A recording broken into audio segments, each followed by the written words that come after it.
back at it for another quick session. Had a perfectly beautiful moon for a moment there, and then the clouds immediately rushed in as soon as I went live. So 1 a.m. East Coast, waning gibbous moon. Consciousness is fundamental. If you're catching this tomorrow, I decided to come on because I needed to shake out some vibes and get kind of loose. So doing a little bit of moon here. If you happen to hop in, say what's up. Just gonna play some tunes and see if these clouds clear. It is a pretty beautiful phase, right around like 68% illuminated. So hang out for maybe an hour tonight. Not too much talking, more tunes. And yeah, let's get going with that.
Just hopping in to say that this is Mars, actually. Didn't realize that Mars was coming up already.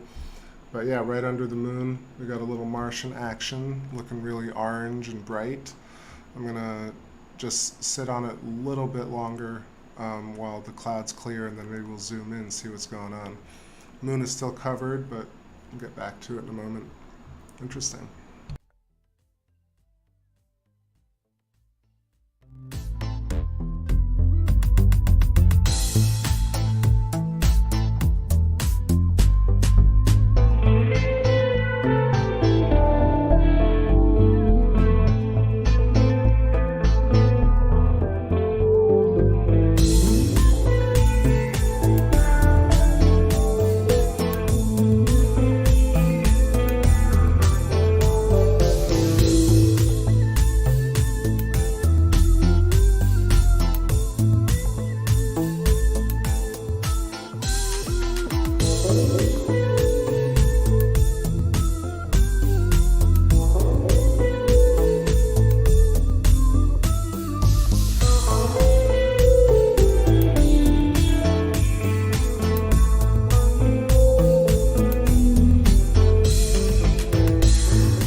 Yeah, super duper patchy tonight.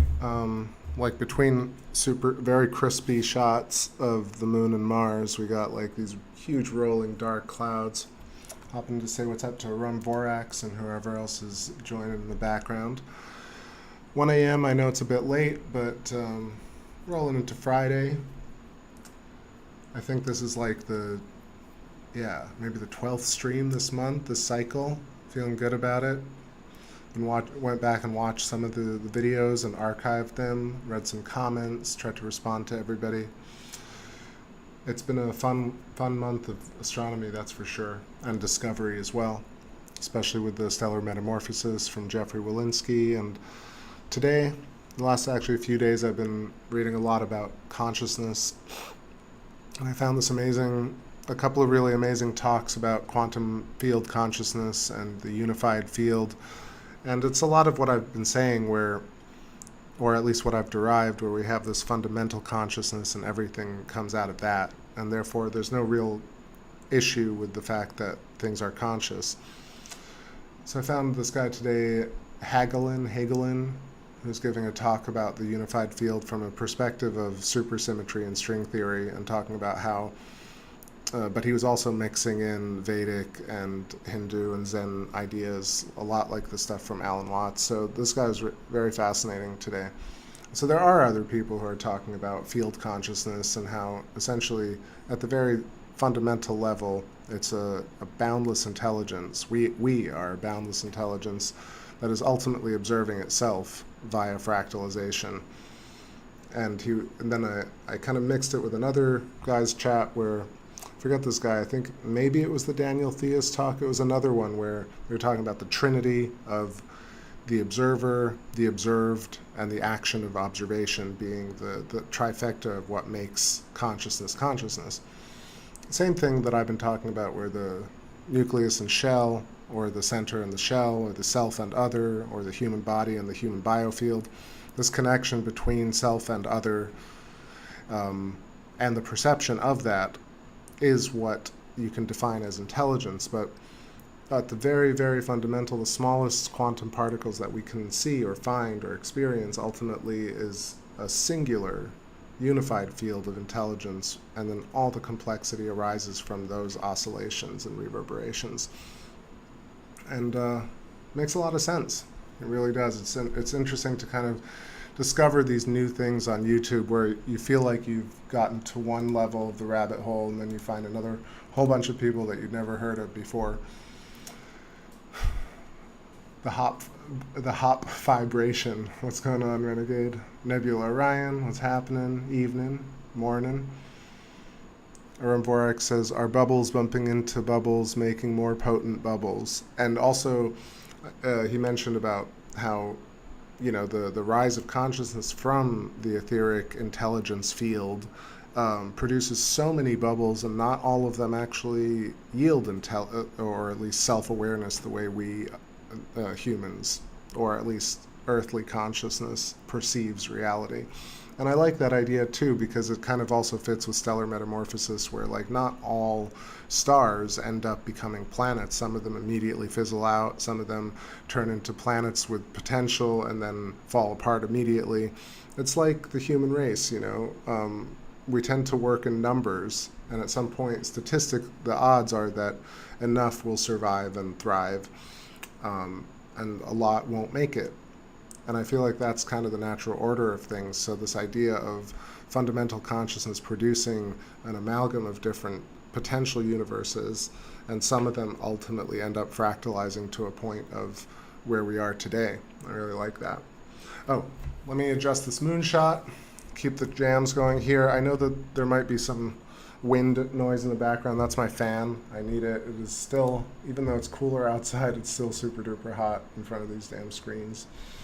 So thanks for joining, fam. We'll go for like an hour-ish tonight and just keep it fun, lightweight, just talk about consciousness and play some tunes. So if you have any requests, let me know.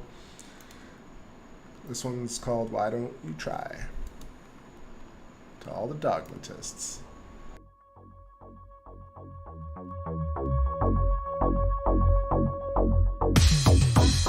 So she tried.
So slow it down.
So it's kind of annoying. It's total chasing clouds tonight. I thought I was going to sit and relax and watch some beautiful moon, but instead I'm like bouncing around from Mars to Mars to the moon. But it's cool that Mars is up, and Mars was cloud busting by itself there for a second. I was like, oh, I was going to show Mars, and then we got 2-3 layers of large clouds moving through. They are quite fast, so that's encouraging. But yeah, Nebula Orion was asking me if I have filters. I do. I have a bunch of filters that I bought over the years. Some of them sort of disintegrated, and some of them were acting funny last time I tried to stream with those filters. I think I had an Oxygen 3 filter. I had a Hydrogen Alpha filter. Those two were the expensive ones, and they actually had some great effect. Yeah, if you want to see some of my sun stuff, you can go back a few years from 2017. I used to view the sun, I still do, but it's been a while since I've done any sun work, but with a front shield, front lens, not a lens, it's a front solar cover for the 8-inch, and one of those 1000 oak ones. And so running the filters against the sun, you could definitely do a little sharper on it. You couldn't really get granules, but I don't know, it just looks cool. Although, what I was going to say specifically about lunar viewing and filters, I know that a lot of people talk about using filters with the moon, but I feel like it's coming from an antiquated mentality where we didn't really have these cameras and filters on, like, in real-time filtering, where you can really adjust the gamma and the contrast. So my experience is that the least amount of glass between the camera and scope is usually best for clarity's sake, simply because, like, you add an extra little piece of filter and then you have the focal reducer. You're just basically adding 2-3 different types of elements, and you're getting like less and less detail as you do that, even though it's supposed to add detail, you know what I'm saying? Although you were also mentioning using orange and, what was it, orange and green? Orange and red? An orange filter on Mars or Jupiter to help with the clouds and the dust. That's a good idea. I think I did that years ago, and I just never thought to do it again with the same mindset of basically not using extra glass if I don't need to. Anyway, I'd like to actually get a little bit of Mars if it clears up nicely, because we're on the 11 tonight and the tracking has been really spectacular. I got this nice GPS unit and added it to the auxiliary of the CPC 11, and it's really making it super easy to navigate and track. That's wonderful. We got our moon back. What was I saying? It was like 65? Yeah, 65% illuminated tonight. Not enough clarity to see the Earthshine portion up top right, but I do really dig this terminator line, this phase. So let me adjust the shot here and keep going. This one's called Brainiac Maniac.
so their words cut harder once. Side bombing, mom and dad, those times ain't coming back. Hard to know just how to feel, and could they ever know peace? Maybe I'll just cut them slack, but they work so hard to relax. And when they get their bodies to the sea, I feel the end becomes me. We're the end, become the solution. Smiles, not confusion. My heart, I release you to the memory of this place. High, stellar far, song, an analog. And I feel like running back, gone too far this time. I'm glad we're analog.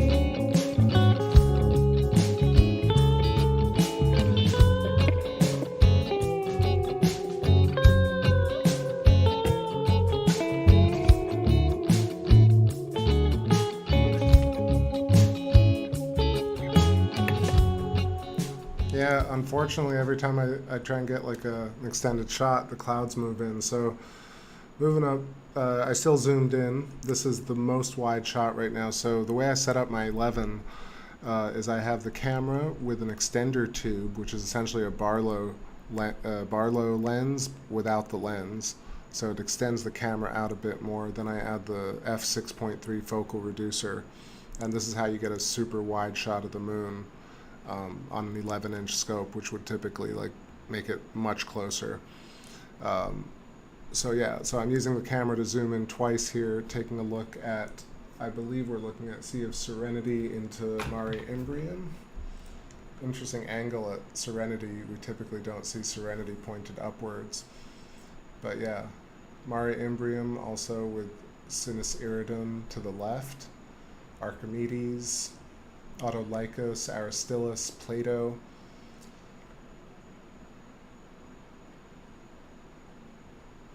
Very clear seeing of Valles Alpus, the cut in the mountain range right in the center of your screen, in the Alpine mountain range, Mare Frigoris above that. So yeah, let's see what's on the lower right side. The Terminator cutting through. I hope it gets a little bit sharper in a second. We can look a bit more, but what are we on? Is that, I think it must be Theophilus is where it's being cut here in the middle. Yeah, a little too dark. A little too dark.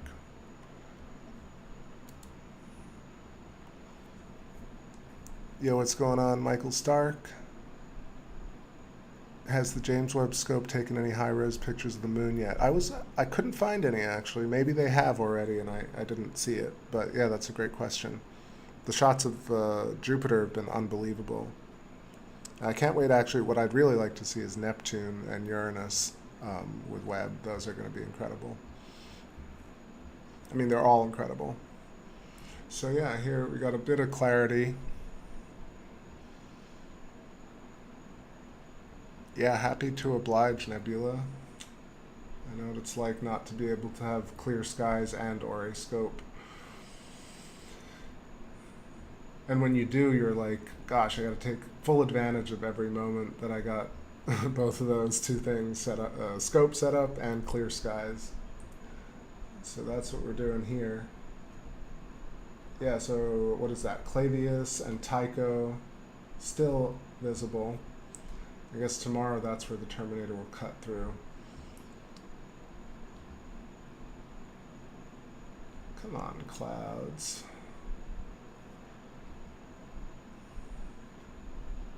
So Tycho. Yeah, I'm gonna go back to the wide shot here until this big cloud section moves through, and then I'm definitely gonna try and check out some Mars in the next like 10 minutes or so before it gets too high up there. What about Fab Jam? It's called Circuit Breaker.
Electro hopping in to say what's up. People just joining. I see Michael Stark, like I said, and I see Dave Sterniolio, what's happening, and Sensei Camillo, what's going on. Thanks for joining. Patchy night, but clear sky, really clear views in between the clouds. It is a shame about like having a scope like that. Look, I gotta say though, like the picture of Jupiter is what I've been complaining about for years. We don't get those kind of insane shots of Jupiter from like Hubble has taken what, a few shots of Jupiter over the course of the years. I mean, every shot from Hubble of like the planets is incredible. So, but the amount of data available is just really ridiculous. So it's the same thing with Neptune. I feel like Neptune is one of those very particular planets that you can't really see with homebrew backyard astronomy as well as you could with the big scopes, and yet we have like 5 images of Neptune total. It's kind of ridiculous, besides the Voyager stuff, of course. See Morgan Ellis, what's going on? Gnostic Chef, what's happening? Hello, hello. Good to see everybody. So yeah, moon cleared up a little. It's a beautiful 65% tonight, waning. And yeah, let me get back to the zoomed in shot since it's cleared up a little, and then we'll talk a bit more about what the James Webb Telescope can see and cannot see. But I feel like if it can see the far side, if it's is it at the Lagrange point, which is a million miles out, in which case it could probably see the far side of the moon, that would be fascinating. And I wonder if we will get those shots. Now, granted, I feel like we'll still get kind of these weird takes on like why the far side is different than the front side that we see.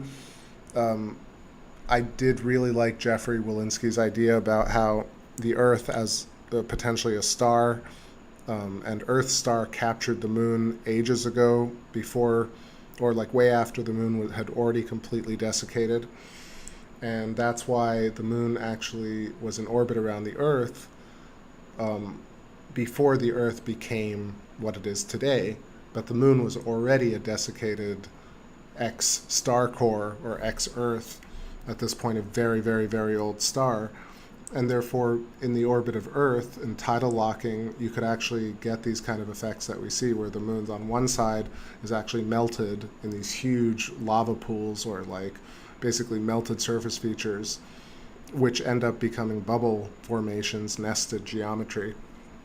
And then on the back, you have this kind of fractal recursion of constant meteoric bombardment, as well as, of course, the Aitken Basin, which is a whole other thing. So I think, like, I wish we could get some really clear shots of the far side, but either way, I like the idea of thinking about the front and the back of the moon slightly differently now because of this whole tidal locking and how it might have worked. The big thing here is that the moon, to me, at this point, doesn't really, like, it's way more logical that it formed inside of the core of a star as opposed to the moon forming from clumping of protomatter. That's just one of those big ones that kind of just is gone now. Way more logical. All right, clearing this moon and putting some tune in the moon. What about some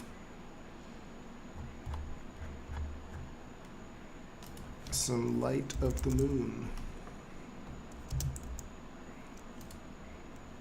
Yeah.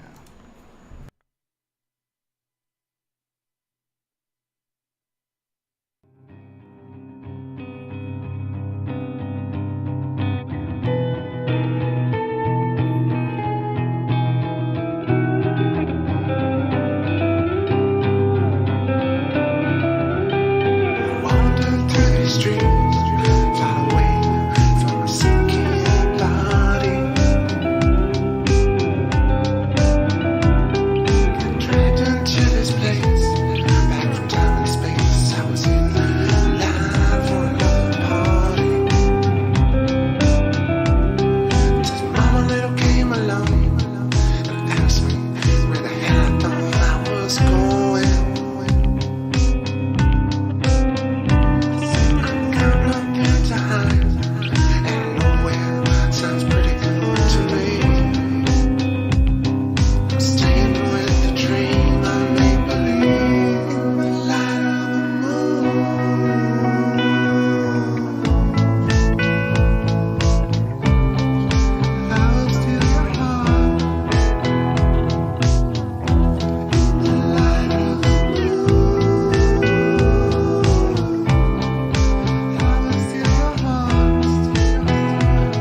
for a sec.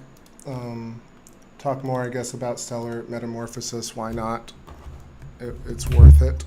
Also, man, I've been watching so many videos, and Rupert Sheldrake pops up here and there, and you realize how different he is really compared to so many others, where he's been talking about it for so long, this idea of fundamental consciousness, and also the field, really, that the mind is actually an extended mind, and our brain is not just everything, and our entire being and consciousness is not inside the skull only.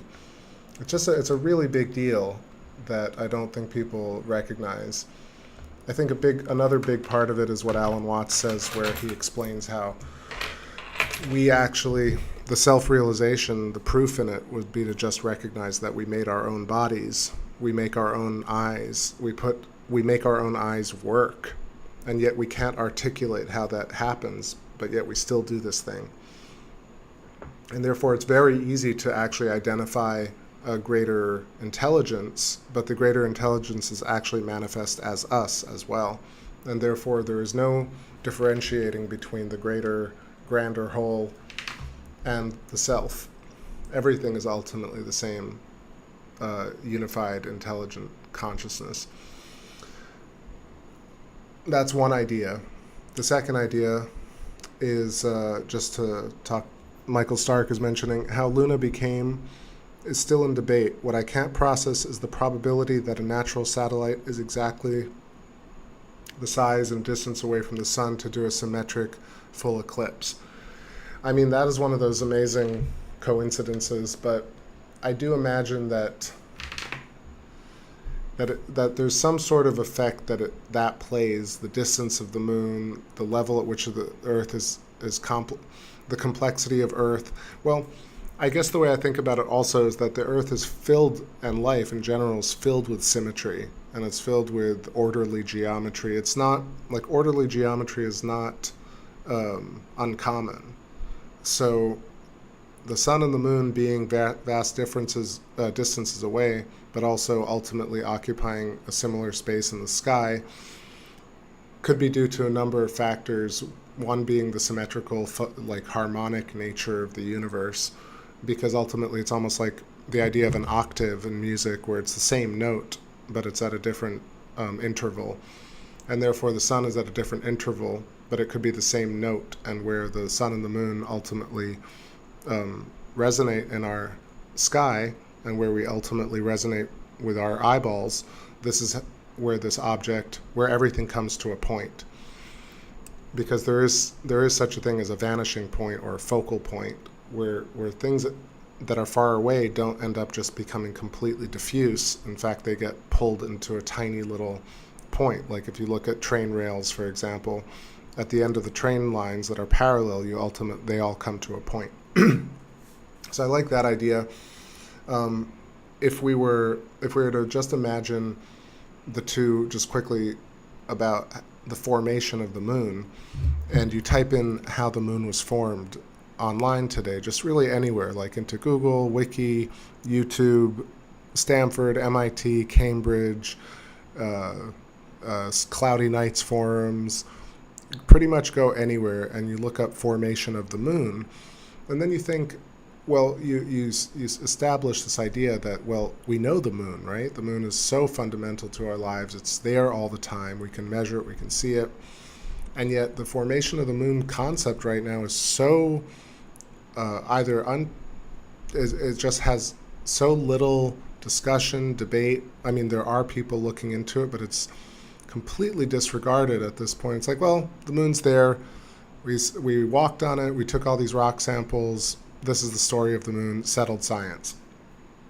But really, when you look at the simulation video, and you look at some of these lectures, and you listen to some of these lectures and papers, and you start to realize, well, the idea that the moon was formed from the collision of two planets, two planetary objects, and then ultimately one of these objects had a protoplanetary disk filled with debris, and then ultimately this debris clumped together and formed an early proto-moon, and then it got hit with all these different meteor strikes, and then ultimately ended up with what we're looking at. And then you imagine this new idea, the stellar metamorphosis idea, where at the core of every star, you have these complex ingredients being baked until you get an Earth. And then when the Earth dies, you end up getting a moon and a Mercury, a dead planet, so to speak. And then you imagine that side by side with the idea of humans, the idea of animals, where we see different aged animals and different aged plants and different aged people all side by side coexisting. And yet we look at space and we're like, they're all this age, and they're all that age, and they're all this age. There's very like weird boundaries between how people, or at least mainstream science, talks about space, talks about people, talks about Earth, versus this holistic understanding where if everything arises of consciousness, then all of a sudden we have ubiquity among talking about people, planets, and proteins. Nebula says, everything is one big happening. Exactly. The Earth peoples. The stars are starring. Nebula says, are we doing this or is it happening to us? Breathing is involuntary and voluntary. Well, right. I mean, I think Alan Watts like really was one of the few that summed up the proof. I mean, there has to be proof in it. The stuff I was listening to today, this quantum entanglement stuff and string theory, it goes over most people's heads. I think, and not to judge them, I think some people get it, but many don't because you have to abstract it away.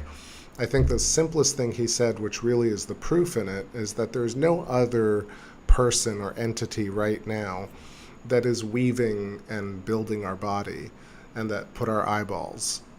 No more of a person or an entity than us. Now, granted, you could say, well, I don't want to believe that. I want to abstract it, and I want to say that it's an entity that is greater than me that actually is making my body right now. But if you look at physics and rationality, you can really bring it all the way back and say, well, actually, I'm the pattern, and I'm making this pattern as a human. And I'm also experiencing this pattern as a human, as the universe. So there's complete physical proof for the existence of God, but when you find that God, you realize that you are inextricably also of that God. And therefore, well, let me read this hop vibration thing, but it's really not, it's hop vibration. But I was reading the stuff about, let's see. Yeah, hop vibration, it is that. I thought you're making a play on words, but in the mathematical field of differential topology, the hop vibration describes a three-sphere in terms of circles and an ordinary sphere. Well, this is a lot like the nested donuts that, oh, I know what this is, okay.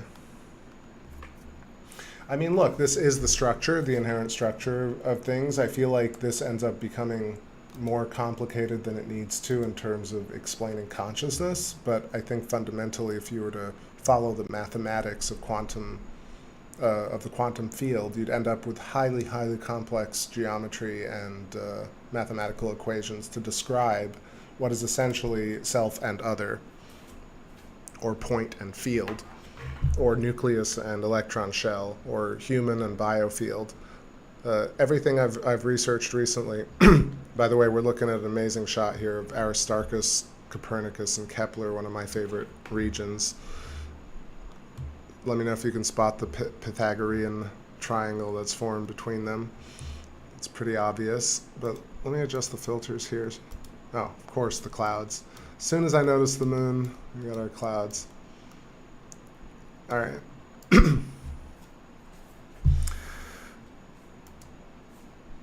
Renegade says it's the shape of dimethyltryptamine, or DMT.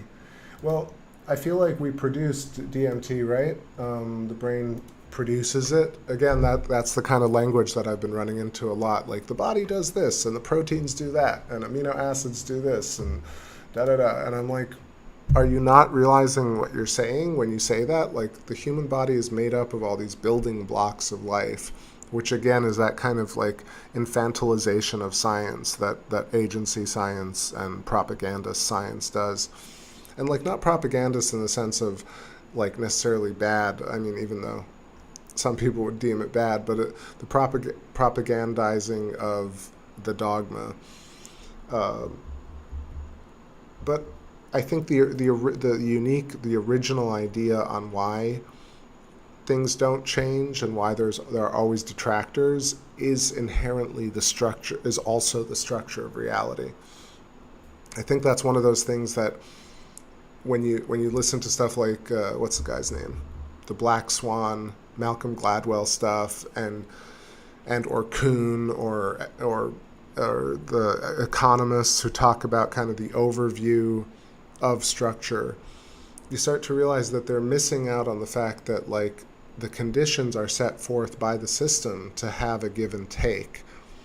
You know, you just can't have one thing. You always have to have the variation of things. So therefore, even the dogma and the detractors of concepts like this end up being a natural phenomenon of the field.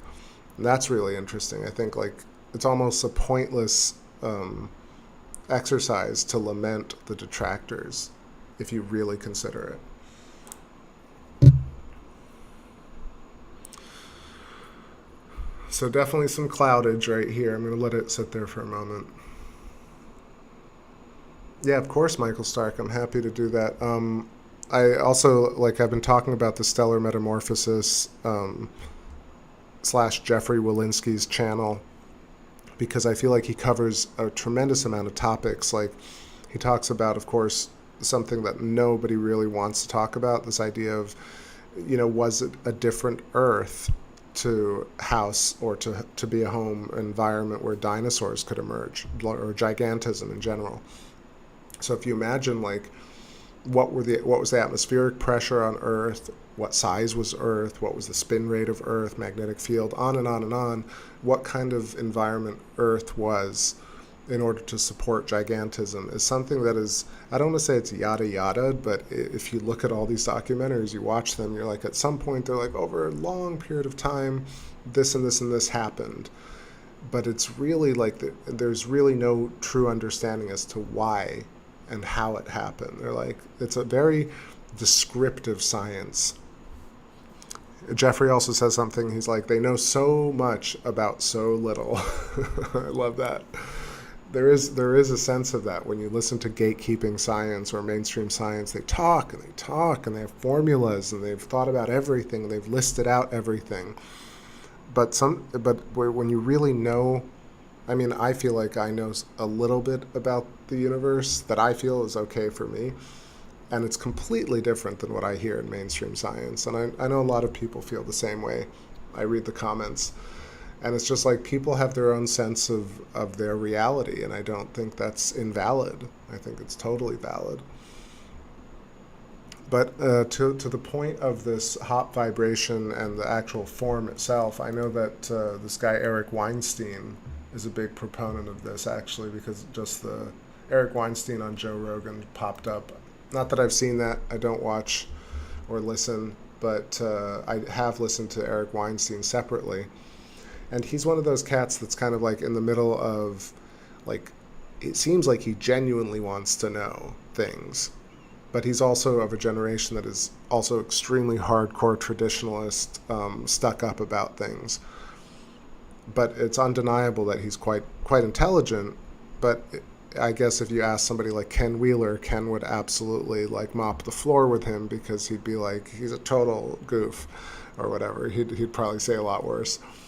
But like, it's that kind of thing where we're stuck with a lot of people like that. I was listening to Rupert Sheldrake talk to this other cat, and this other guy's like grilling him about like completely non sequiturs, and Rupert's trying to just make a cogent point about the dogma and science, and how like most people who really talk to him in private agree with a lot of what Rupert Sheldrake is talking about, but in public they just can't.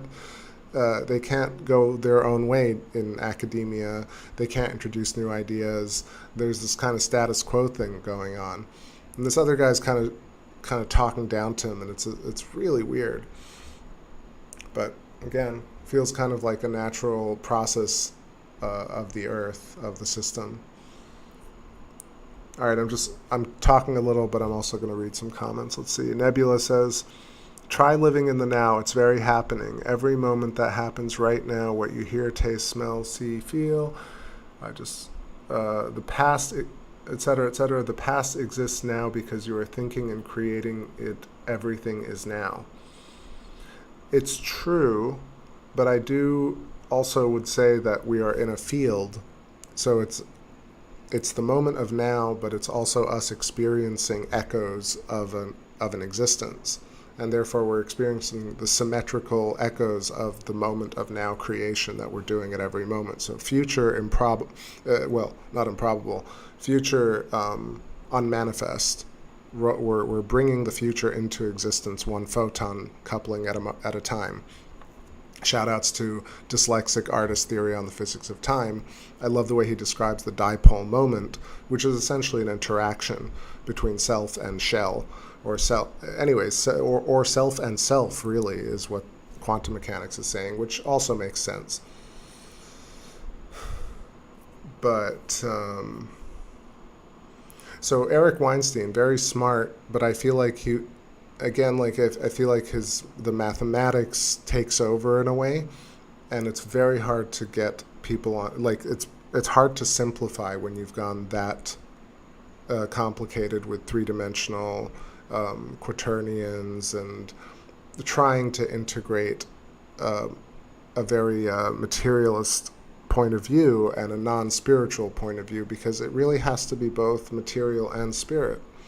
Right? It's truly we are a pattern, we are a breath, an oscillation ultimately, and physics can prove that. So whether or not we're along a toroidal Birkeland current or anything like that, I mean, that is the fundamental geometry. But really, it's that panpsychism is really the prevalent thing here, is that everything we see and everything that exists is conscious. That's a huge thing.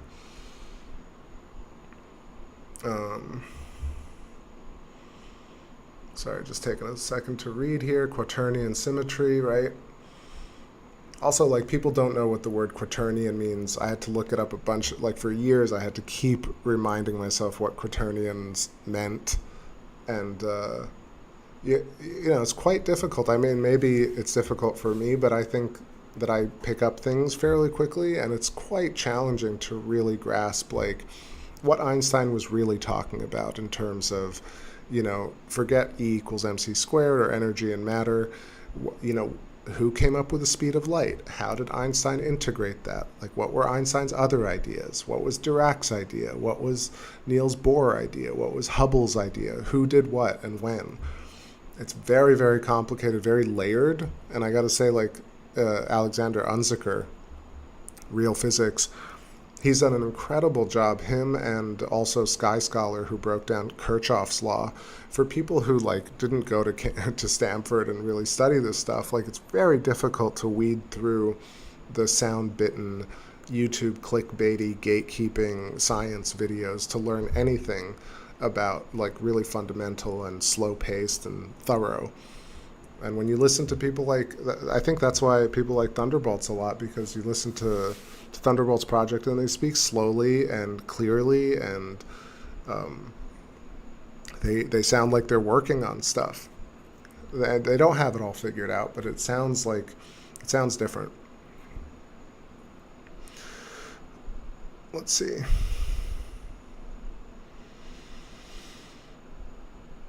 All right, let me take a little break here because I'm getting sore in the neck, and maybe it's all clouds now. Is that what's going on? Well, I think we've lost the moon. No, there we go.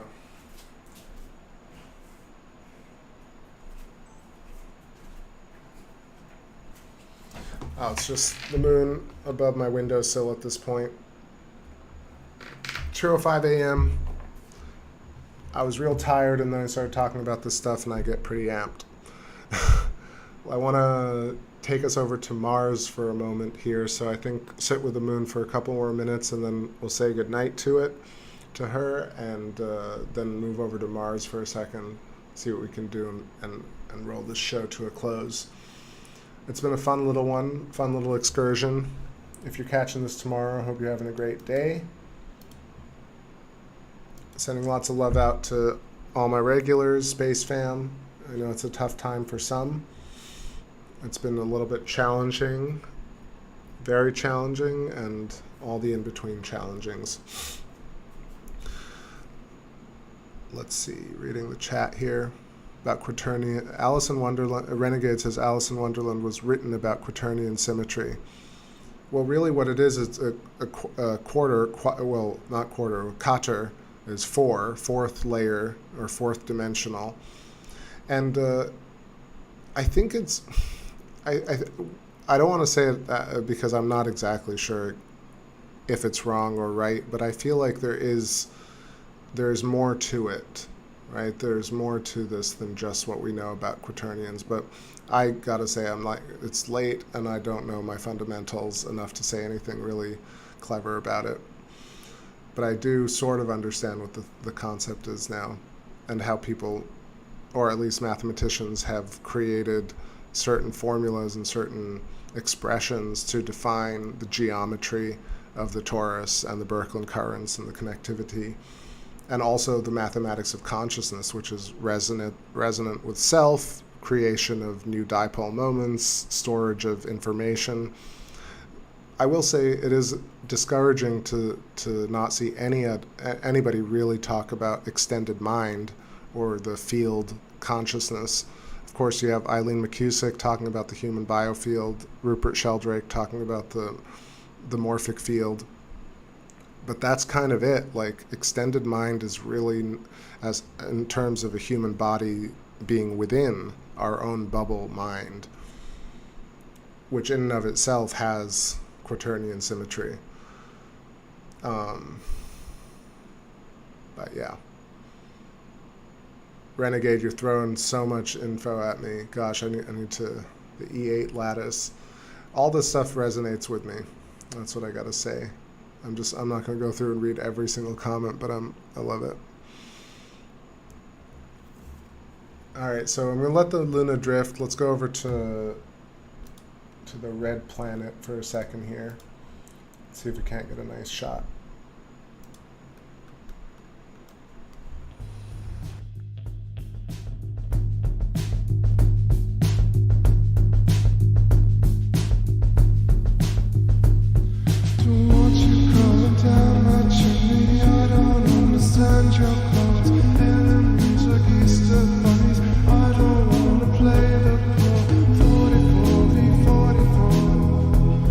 Don't sweep the streets no more.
tracking here.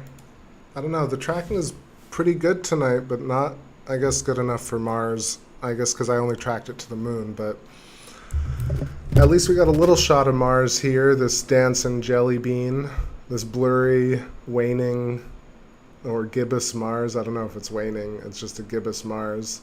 So, yeah, not great detail, not great viewing, even though it's the 11-inch. So yeah, like I said, it's the Celestron CPC 11-inch, and I got a Sony 4K cam on it. And yeah, not using a Barlow right now. The Barlow would actually make it even tougher to scope. But what happens is I end up doing the digital zoom, and so 1 or 2x usually is really not, I mean, yeah, it's not more magnification, but it's kind of like faking a 2x magnifier on there. You can see a little bit, I want to say, of Valles Marineris in there. It's a bit in the darker regions. Let me actually adjust the settings a bit more here.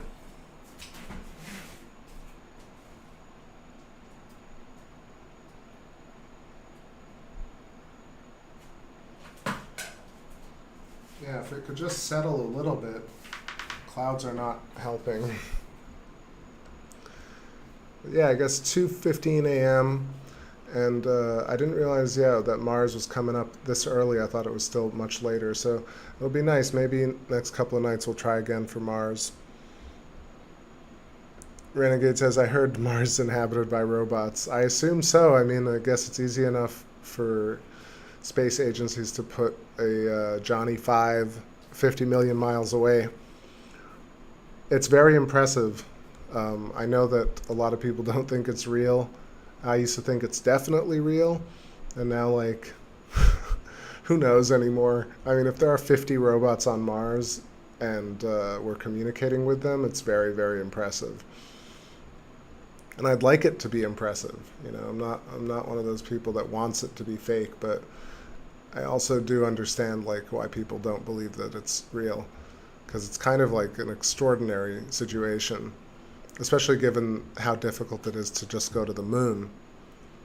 You'd think we'd have 50 rovers on the moon before we'd have 50 rovers on Mars. Michael Stark says, when I do put a Barlow high mag eyepiece, how close to the lunar surface can you see without the cam, just eye? It's kind of, I'll be honest, like, there's kind of diminishing returns when you try and do the Barlow lens stuff, especially, but it's kind of incredible on a really clear night with a 2.5x Barlow and the 11 with the moon. It's pretty astounding. It's very, very bright though. My eyes get tired quite quickly, and if you start using like a moon filter and even the diagonal that I have, which is a very nice diagonal piece, that also is more glass in a way. It's never really like the perfect shot. So I try and view directly using the camera, and I feel like the camera gets just the best possible shot because you can adjust all the different settings on it. But yeah, that doesn't mean to say I haven't gotten some incredible shots with different Barlows. I have a 2, 2.5, 3. I have a whole bunch of other lenses too, but it's, again, one of these things where the more glass you add, the more dust and debris and vignetting, and then you see the close-up detail, but because it's so dirty and mucky and distorted, and you have to like really bust up the settings because you also lose light as you add more glass, you end up, it's almost a diminishing return situation.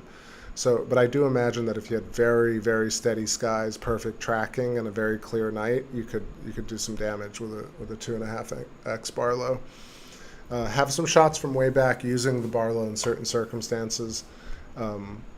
But yeah, again, it also becomes more difficult because of the tracking. Like if your tracking isn't perfect, like even this, which should be pretty good, not great. Anyway, we got a little bit of Mars tonight. That's nice. Yeah, you can definitely see some of the valleys, some Valles Marineris.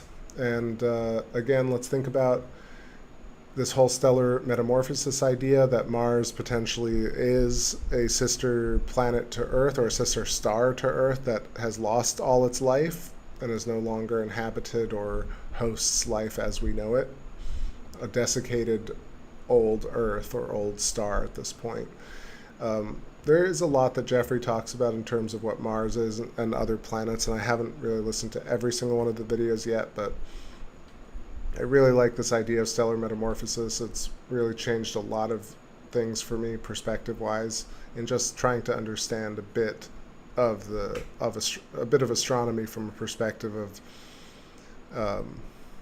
well, let me put it this way, like a lot of the alternative physics and astronomy tends to want to really tear apart the old systems more than present new ideas, because it's very difficult to present new ideas.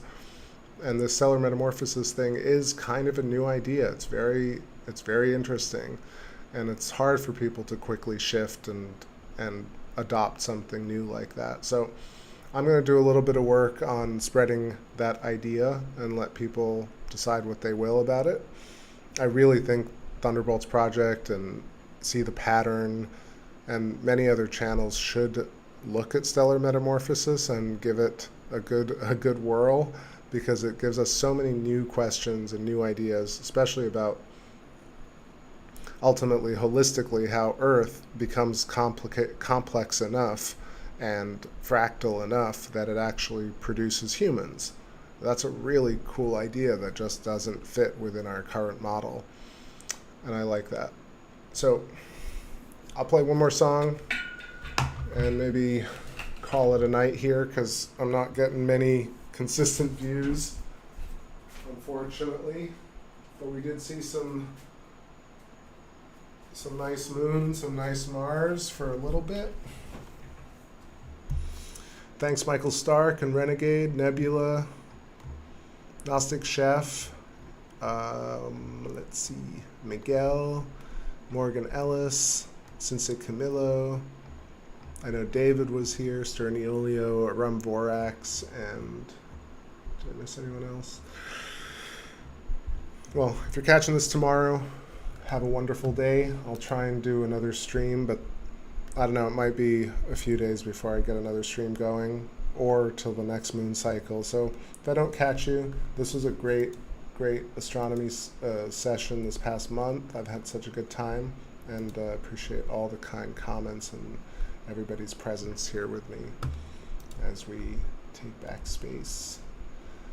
That title, I always thought, like, that's going to get cheesy at some point, and it's a little cheesy, but like really it's true. Like we basically have had the concept and the story of space taken away from your common person, your average person, and yeah, I like that.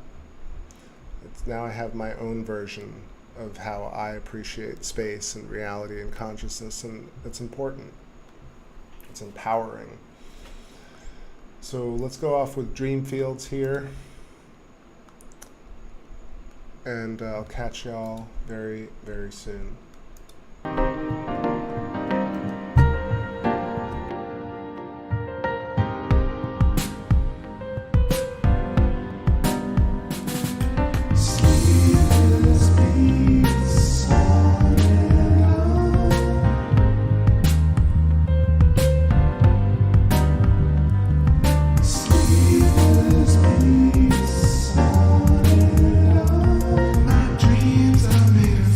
So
dead. I felt you on the surface of the moon. They said I'm dead. Until you know my dream, as none of us will always be. Waiting for them to wake up.